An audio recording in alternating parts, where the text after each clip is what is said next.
ही वण आहे, ही तव्हांखे सिंधड़ी जो वण आहे। सो अंबड़ी पाण ई अची वई नाज़रीन असां वटि। अंबड़ी नेचुरली अची वई। ओहो हो। हाणे ही हिन साइज ते तव्हां ॿुधाए सघो था त ही कहिड़ी जिन्स आहे प्रोबेबली, या न?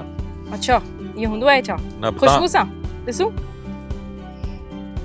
खुशबू तो ज़बरदस्त आहे नाज़रीन, मुंहिंजी त खाइण जी दिलि चए थी। जिन्स सां मुंहिंजो कहिड़ो तालुक, तव्हां ई ॿुधाए सघो पिया त कीअं रेकग्नाइज़ करे सघो था। आई थिंक वॾी ॻाल्हि आहे जेकर तव्हां रेकग्नाइज़ करे सघो। जिन्स खे अगर नंढी स्टेज हुजे, माना अंबड़ी नंढी हुजे, ख़बर न पए त कहिड़ी जिन्स आहे, त साइज सां शेप सां ख़बर पइजी वेंदी आहे। तव्हां अंबड़ी तोड़े ऐं उनखे स्मेल कयो था। सिंधड़ी जी पंहिंजी खुशबू हूंदी, अनवर अटोल जी पंहिंजी खुशबू हूंदी, अच्छा, चौसे जी पंहिंजी खुशबू हूंदी, ऐं तव्हांजे ॿियूं जेके मुख़्तलिफ़ वैराइटीज़ आहिनि उनजी पंहिंजी। गुलाब खास तव्हां रेकग्नाइज़ करे वञो। हा। सो ही कहिड़ी जिन्स आहे? ही सिंधड़ी आहे। ही सिंधड़ी आहे। ही सिंधड़ी आहे। ही सिंधड़ी आहे। ही वण हाणे तव्हां खां पुछूं त हिनखे जो तव्हांखे अंबड़ी तोड़ियूं था ॾिसूं था। अच्छा जी नाज़रीन, सर हाणे मुंहिंजी टेस्ट वठण वारा आहिनि।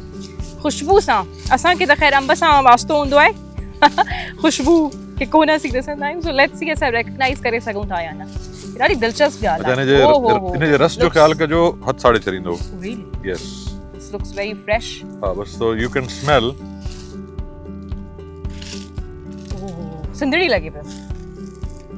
न, रटोल आहे। न, पूरी त एडी खुशबू त नाज़रीन सिंधड़ी में हूंदी आहे। हाणे तव्हांखे असां स्क्रीन जे ज़रिए कीअं खुशबू पंहिंजो सिंगायूं? तव्हां साइज ॾिसी सघो था, शेप ॾिसी सघो था। हींअर त ॿुधाईंदो, पर ही चौसो आहे। ओके, ही चौसो आहे, ही सिंधड़ी आहे। अच्छा, ही इंटरेस्टिंग ॻाल्हि आहे। खुशबू वाकई में ॿिन्ही जी खुशबू सां ईंदी आहे। मुख़्तलिफ़ आहे। बिल्कुलु, बिल्कुलु। ईअं हिनखे पंहिंजो रेकग्नाइज़ कयो। बिल्कुलु ईअं। ज़ावियर, तव्हांखे शौक़ु आहे फार्मिंग जो ऐं एग्रीकल्चर में केतिरी दिलचस्पी रखो पिया तव्हां? जी अल्हम्दुलिल्लाह, मूंखे त शुरू खां एग्रीकल्चर जो शौक़ु आहे। I have a passion for agriculture as well. Okay, अल्हम्दुलिल्लाह हाणे मुंहिंजो पहिरियों साल आहे अच्छा। एग्रीकल्चर। पहिरियां त ज़ाहिर ॻाल्हि आहे एक्सपीरियंस बाबा ॾींदो हुयो, पर प्रैक्टिकली जेके चवंदासीं उहो मुंहिंजो पहिरियां साल आहे। अल्हम्दुलिल्लाह I am doing well. Okay, ज़बरदस्त। तो मांखे मारे वियो। रेकग्नाइज़ करे वठो। एवरेजेस में मांखे कणक जी एवरेज में मारे वियो। ओहो, मुंहिंजी एवरेज मां सम्झां थो 32-33 मण जे लॻभॻि बीठी आहे। तव्हांखे ज़ाहिर टफ कंपटीशन तरी and Xavier Khan has crossed 50। चलो ज़बरदस्त, congratulations Xavier for that. So lovely sir, ज़बरदस्त फ्रेश लगन था। सो अंब सां ठीकु आहे, तव्हांजे बाग़नि में अंदाज़ो लॻाए सघिजे थो। हिकु तो यकीनन तव्हांखे फ़ाइदो बि ॾींदा हूंदा, पर मूंखे ॿुधायो पसंदि केतिरो आहे अंब तव्हांखे? मां शौक़ सां खाईंदो आहियां। केतिरा एट अ टाइम अंब तव्हां खाई वेंदा आहियो? हिकिड़ो त मां रोज़ खाईंदो आहियां सीज़न में। अच्छा, हा, थधो करे यख करे उनजो पंहिंजो मज़ो आहे।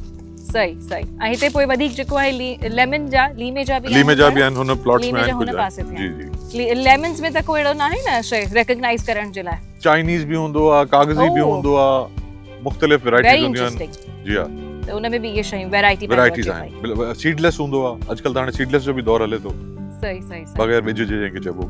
सही, ज़बरदस्त। ठीक, पोइ ही तव्हांजी हिते सार संभाल जे लाइ ज़ाहिर हिकिड़ो प्रॉपर स्टाफ हूंदो जेको स्टाफ आहे। मैनेजर, फार्म मैनेजर आहे। मुंहिंजो फार्म मैनेजर इज फ्रॉम रहीम यार खान। अच्छा, रहीम यार खान खां आयो ऐं वो हिते फार्म ते 12 साल उनखे मूं वटि थी विया आहिनि। त ही ज़मीनूं जेके आहिनि तव्हां अची करे परचेस कयूं आहिनि या न? हे खानदानी ज़मीन, खानदानी अबे ॾाॾे जी मिल्कियतूं आहिनि। अच्छा अच्छा अच्छा। परचेज मूं कई आहे ज़मींदारी वो कच्चे में, पर उते तव्हां पंहिंजो कंदा कच्चे में। जी हा, वो कुछ परचेज कयला, कुछ अबे ॾाॾे जी आहे। अच्छा, सो हिते अक्सर करे तव्हां कॾहिं ईंदा आहियो जॾहिं ही सभु कुछ शइ तयार थी वेंदी आहे? न, मां कोशिश करण जे लाइ मां कोशिश कंदो आहियां त मां हर प्रैक्टिकली हर शइ में इन्वॉल्व रहां।